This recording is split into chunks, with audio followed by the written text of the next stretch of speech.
14 जनवरी को खैबर जिले से भारत जोड़ो न्याय यात्रा की शुरुआत हुई। ये यात्रा कुल 6,713 किलोमीटर की दूरी तय करेगी, जिसमें 100 लोकसभा क्षेत्र और 337 विधानसभा क्षेत्र और 110 जिले से होते हुए मुंबई तक जाएगी। राहुल गांधी की न्याय यात्रा 67 दिनों के बाद 20 मार्च को मुंबई जाकर खत्म होगी। तो वहीं राहुल गांधी की न्याय यात्रा 15 जनवरी को मणिपुर के इम्फाल पश्चिम से फिर से शुरू हुई, जो सेकामई, कागापोपी और फिर मणिपुर से सेनापति से होते हुए नागालैंड में रोक दी गई।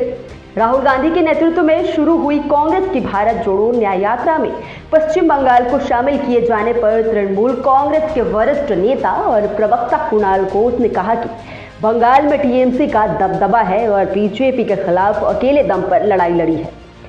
न्यूज एजेंसी एएनआई के मुताबिक उन्होंने राहुल गांधी को पिछले चुनाव के नतीजे भी याद दिलाए।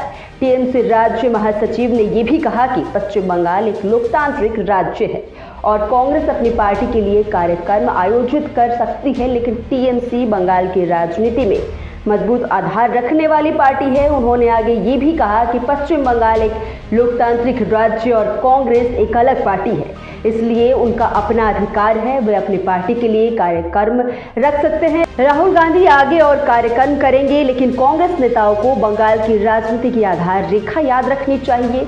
वो बेसलाइन 2021 के विधानसभा चुनाव के नतीजे हैं, जब टीएमसी ने बीजेपी को हराया था। उन्होंने आगे कहा, कांग्रेस ने तो वामपंथियों और अन्य ताकतों के साथ गठबंधन करके चुनाव लड़ा था और क्या मिला? जीरो। इसलिए इस मैदान में टीएमसी ही बीजेपी के खिलाफ लड़ाई लड़ रही है और इसका नेतृत्व भी कर रही है। ये बात राहुल गांधी को याद रखनी चाहिए।